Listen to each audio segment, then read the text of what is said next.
அதிகாரம் 40. ஏசாயா இதுவரையிலும் சொன்ன தீர்க்க தரிசனங்களுக்கும் இனிமேல் சொல்லுகிற தீர்க்க தரிசனங்களுக்கும் வித்தியாசம் உள்ளது.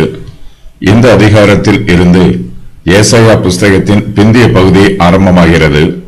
முந்திய பகுதிக்கும் பிந்திய பகுதிக்கும் வரலாறு, மொழிநடை ஆகியவற்றில் வித்தியாசம் உள்ளது. இந்த அதிகாரத்தில் ஏசாயா சொல்லுகிற தீர்க்க தரிசனங்கள் ஒரு உரைநடை பகுதியைப் போல தொடர்ச்சியாக எழுதப்பட்டிருக்கிறது. ஏசாயா தீர்க்கதரிசியின் பெயரும் அதிகமாக பயன்படுத்தப்படவில்லை. இந்த புஸ்தகத்தின் முந்திய பகுதியில் அநேக ஜனங்களுக்கும் தேசங்களுக்கும் பாரங்களை பற்றியும் ஐயோக்களை பற்றியும் ஏசாயா தீர்க்க தரிசனமாய் சொல்லி இருக்கிறார். இந்த பகுதியிலோ அநேக ஆசீர்வாதங்களை சொல்லுகிறார். அசீரியர் மூலமாக கர்த்தருடைய ஜனத்திற்கு நெருக்கம் உண்டாயிற்று. அது நடந்து முடிந்த சம்பவம் என்று ஏசாயா இந்த பகுதியில் சொல்லுகிறார். யூதா ஜனங்கள் பாபிலோன் சிறையிருப்பில் இருக்கிறார்கள். அவர்கள் சிறையிருப்பில் இருந்து விடுவிக்கப்படுவார்கள். கர்த்தருடைய ஜனத்திற்கு வரப்போகிற மிகப்பெரிய ஆசீர்வாதங்கள் எல்லாவற்றையும் ஏசாயா இந்த பகுதியில் சொல்லுகிறார். ஏசாயா புஸ்தகத்தின் முந்திய பகுதியில் கர்த்தர் தம்முடைய ஜனத்தை சிறையிருப்புக்கு அனுப்புகிறார். அவர்களுடைய ஆதரவுக்காக ஆசீர்வாதமான வாக்குத்தத்தங்களை சொல்லுகிறார்.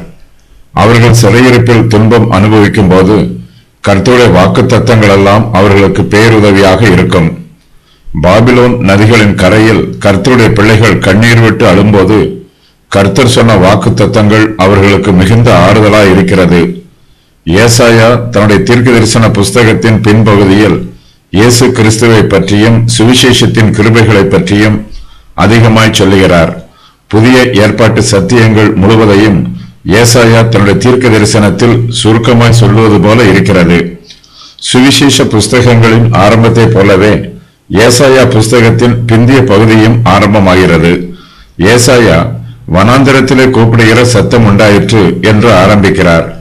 சுவிசேஷ புஸ்தகங்களிலும் யோவான் ஸ்நானனுடைய ஊழியத்தை பற்றி சொல்லும் போது இதே வாக்கியமே எழுதப்பட்டிருக்கிறது.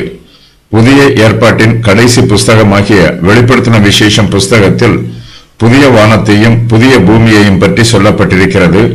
ஏசாயாவும் தன்னுடைய புஸ்தகத்தின் கடைசி அதிகாரத்தில் புதிய வானத்தையும் புதிய பூமியையும் பற்றி சொல்லுகிறார். ஏசாயா யூதருடைய மீட்பை பற்றி தீர்க்க தரிசனமாய் சொன்னாலும் அவருடைய மனதில் இயேசு கிறிஸ்துவினால் சகல ஜாதியாருக்கும் உண்டாகும் மகிமையுள்ள ரட்சிப்பை பற்றிய சிந்தனையே நிரம்பி இருக்கிறது. மீட்பின் நற்செய்தியை எல்லோருக்கும் சொல்ல வேண்டும்.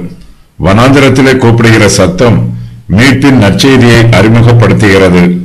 இந்த நற்செய்திக்கு தடையாக இருக்கும் எல்லா தடைகளும் நீக்கப்படும்.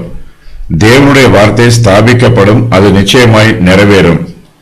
கர்த்தருடைய ஜனம் மீட்கப்படுவார்கள். தங்கள் மீட்பின் நிமித்தம் அவர்கள் சந்தோஷப்பட்டு களிகூற வேண்டும்.